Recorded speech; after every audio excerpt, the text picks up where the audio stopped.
Assalamualaikum warahmatullahi wabarakatuh. Perkenalkan, nama saya Fahroji. Saya dari Prodi MI 20A.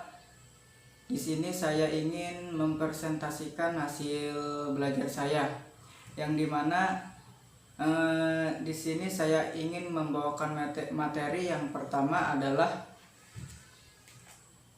keterampilan menulis di perguruan tinggi. Materi yang kedua adalah keterampilan membaca di perguruan tinggi. Materi yang ketiga adalah keterampilan menyimak di perguruan tinggi, dan materi yang terakhir adalah keterampilan berbicara di perguruan tinggi. Oke, baik, langsung saja ke materi yang pertama adalah keterampilan menulis di perguruan tinggi. Pada era globalisasi dan kemajuan teknologi seperti sekarang ini, kemampuan menulis mahasiswa merupakan kemampuan yang penting bagi setiap orang yang berada di lingkungan akademik. Keterampilan menulis merupakan tuntutan dalam kegiatan menulis.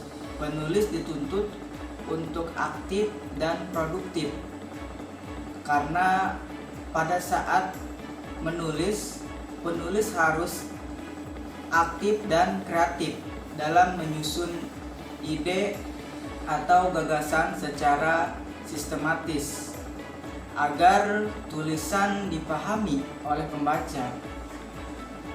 Seorang penulis dapat dikatakan produktif jika penulis mampu menghasilkan tulisan berdasarkan pikirannya sendiri, sehingga karya tulis yang dapat diterima oleh pembaca. Pada tingkat perguruan tinggi, kemampuan menulis tentu harus dipenuhi oleh setiap mahasiswa, adalah mampu membuat sebuah karya tulis akademik.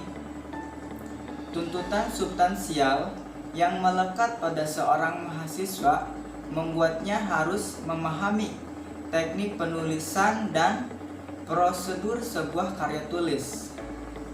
Kualitas sebuah karya tulis akademik yang dibuat sangat ditentukan oleh pemahaman mahasiswa atas kedua tuntutan tersebut. Kemudian, bagaimana sih supaya tulisan kita dapat dipahami oleh orang yang membacanya? Terdapat teknik penulisan yang baik. Teknik yang pertama adalah jenis tulisan. Dalam menulis, kita harus menentukan dulu jenis tulisan apa yang akan kita buat.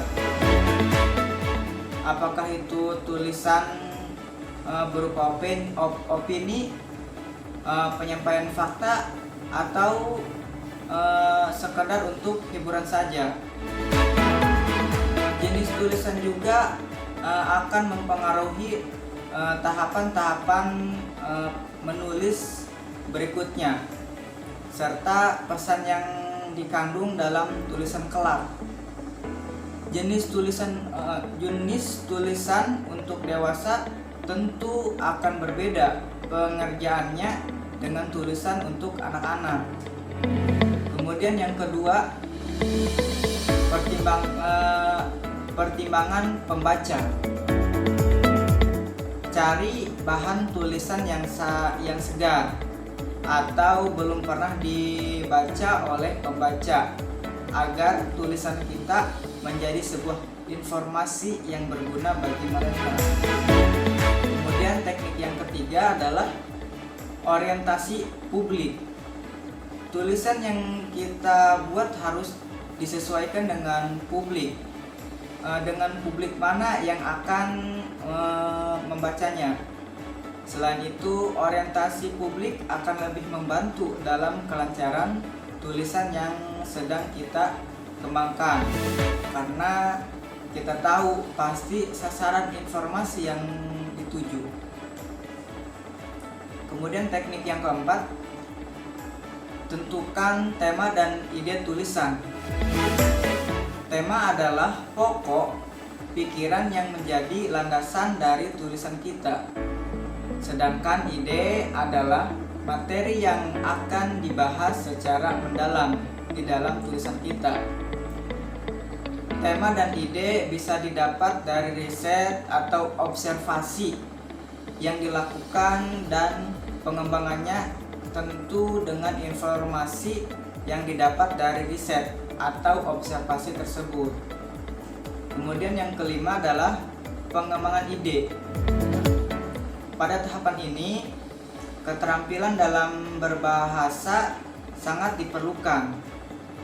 Untuk membuat tulisan yang baik, maka ide yang dikembangkan harus dengan kata-kata yang dapat dimengerti oleh pembaca. Kemudian teknik yang keenam adalah unsur tulisan.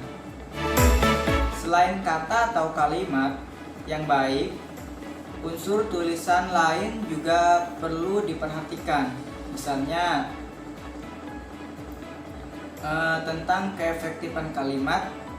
Kalimat yang efektif bukan hanya dengan kata-kata yang baik, tapi juga mampu menyampaikan pesan tulisan dengan tepat ke pembaca. Kemudian teknik yang ketujuh adalah gaya tulisan. Hal ini merupakan tanda pengenal penulis kepada pembaca. Setiap penulis biasanya mempunyai gaya masing-masing, dan ini yang akan menjadi mereka tampak berbeda meskipun sama-sama berprofesi sebagai penulis. Dan teknik yang kedelapan adalah ejaan yang disesuaikan.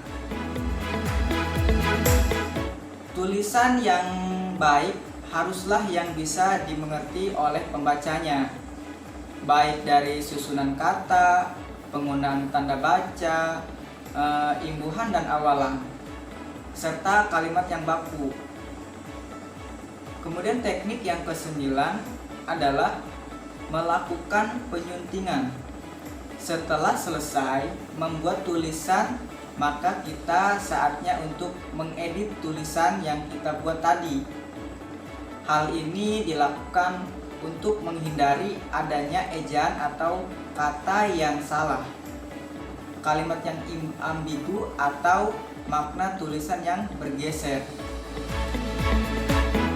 Kemudian materi selanjutnya adalah keterampilan membaca di perguruan tinggi.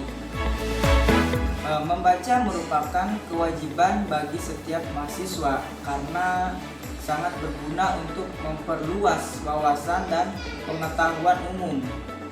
Membaca juga dapat mengasah kemampuan berpikir, berinteraksi, dan mengolah kosakata. Namun, pada kenyataannya masih banyak mahasiswa yang belum suka membaca, apalagi membaca buku. Kebanyakan mahasiswa pada saat ini lebih memilih dengan menonton video dibandingkan membaca buku. Sebenarnya faktor-faktor apa saja sih yang menghambat mahasiswa untuk rajin membaca? Faktor yang pertama adalah tidak ada keinginan dari mahasiswa itu sendiri.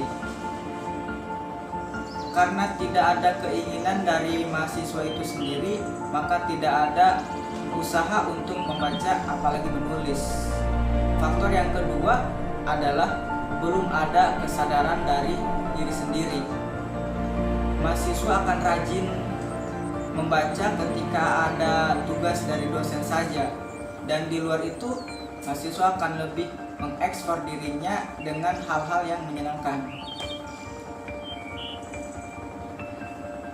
Nah, bagaimana sih caranya supaya kita rajin membaca? Tips yang pertama adalah tanamkan di diri kita masing-masing bahwa pentingnya membaca bagi kehidupan di masa mendatang.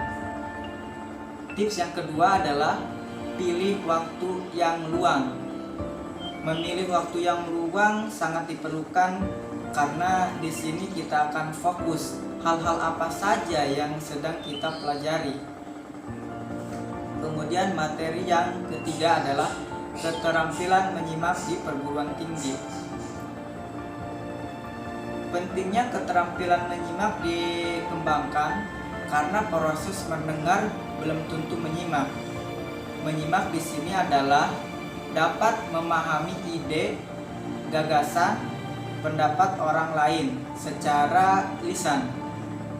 Kita sama-sama makhluk bahwa kita sama-sama maklum bahwa mungkin mendengar dengan sempurna, tetapi belum tentu dapat menyimak dengan baik.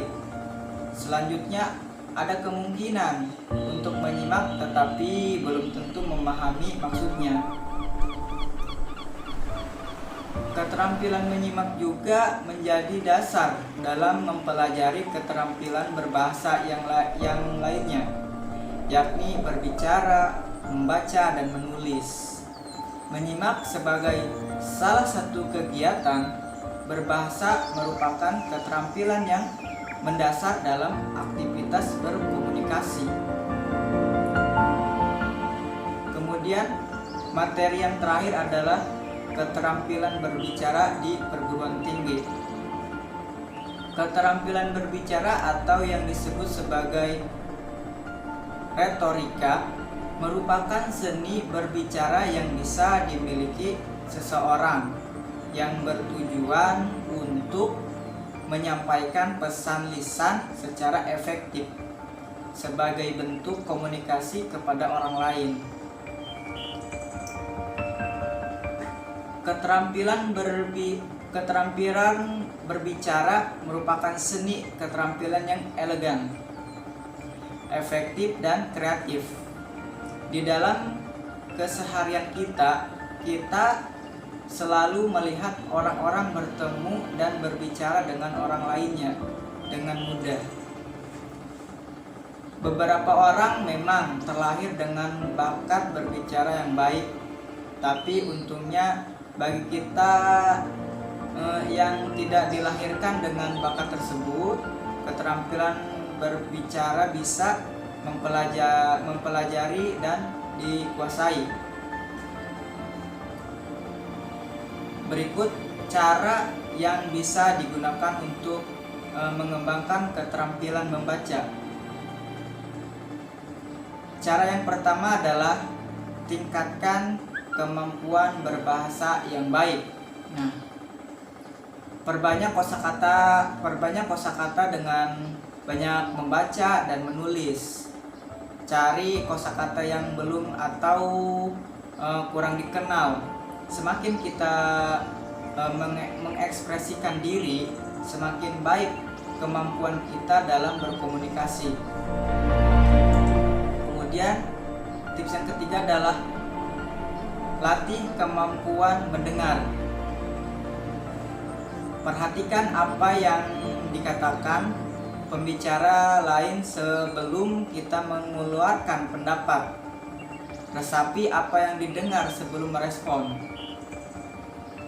Belajar untuk mengerti dan menghargai cara pandang orang lain dengan pemikiran terbuka dan berusahalah melihat sesuatu dari perspektif yang lain.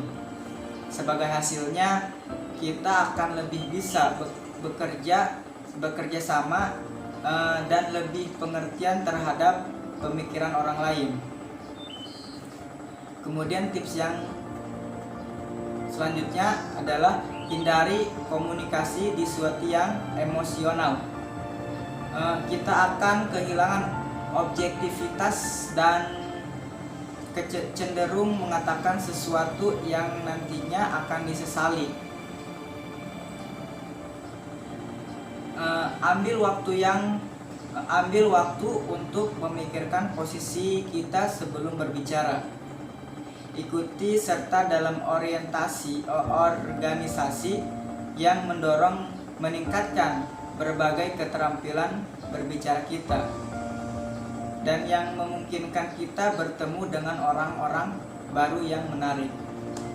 Mungkin cukup itu dari saya, kurang dan lebihnya mohon maaf. Wassalamualaikum warahmatullahi wabarakatuh.